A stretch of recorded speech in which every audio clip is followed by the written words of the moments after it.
Hello guys, कैसे हैं। Motivational story है। मेरी पत्नी ने मेरे सामने बहुत सारे पैसे लाकर एक बैग में रख दिए और कहा कि इनको यूज़ कर लो और ये ना पूछना कि ये पैसे कहाँ से आए और कैसे आए। मेरी माँ ने मेरी शादी एक बहुत पढ़ी लिखी लड़की से करा दी थी, जबकि मैं चाहता था कि मेरी शादी एक सिंपल लड़की से हो। मैं नहीं चाहता था कि पढ़ी लिखी लड़की से मेरी शादी हो। शादी के बाद हम लोग बहुत गरीब थे। मेरी दो बहनें थी जिनकी शादी हो चुकी थी। वो भी अपने घर में बहुत परेशान रहती थी क्योंकि मेरे पिताजी पुराने ज़माने के ख्यालात के थे और वो बहनों को घर से बाहर बिल्कुल भी नहीं निकलने दिया करते थे।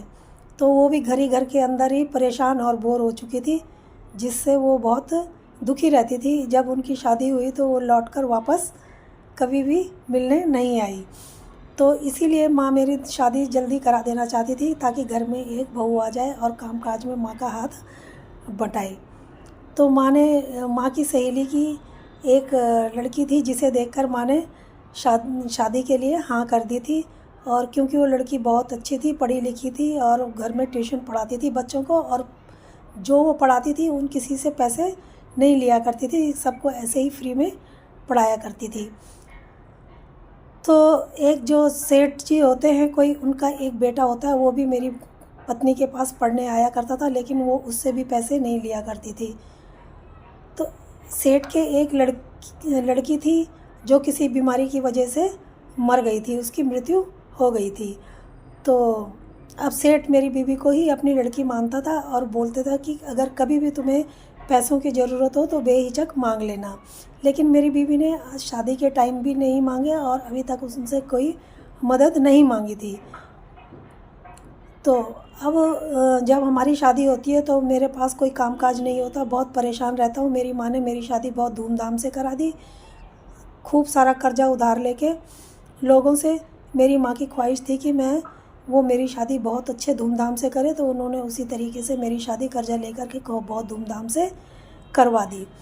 अब क्या होता है कि मेरी जो बीवी है वो मुझे देख रही थी कि ये बहुत परेशान रहता है और बातचीत भी मैं उससे ठीक से नहीं कर पाता था अपनी बीवी से, और चिड़चिड़ा सा रहा करता था। तो अब मुझे परेशान देखकर वो भी बहुत परेशान होती थी।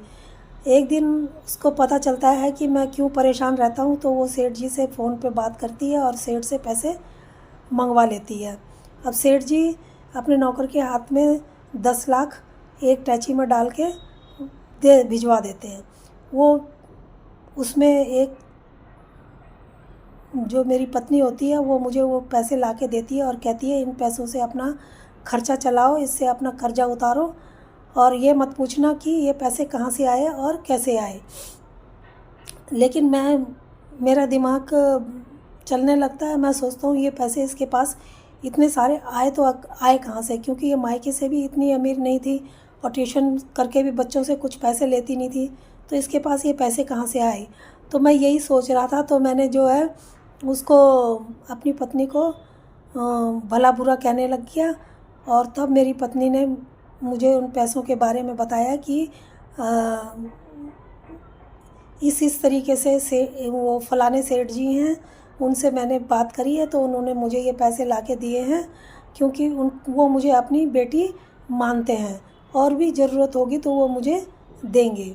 लेकिन वो उनकी कई कंपनियां थी, कई उनके कारोबार था, कई कंपनियां चल रही थी सेठ की, उनके बहुत सारे नौकर चाकर थे, तो उनके पास पैसों की कोई कमी नहीं थी।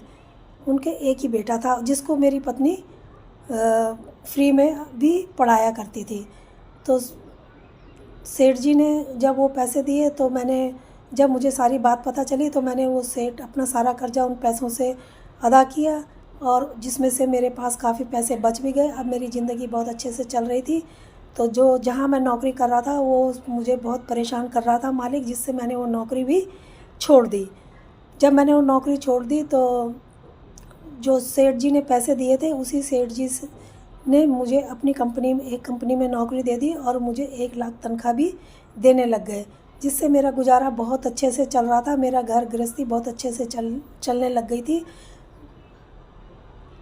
दोस्तों मेरी पत्नी ने आकर तो मेरी किस्मत ही बदल दी थी। तो आपको ये कहानी कैसी लगी? अगर अच्छी लगी है तो प्लीज़ लाइक और सब्सक्राइब ज़रूर करना। धन्यवाद।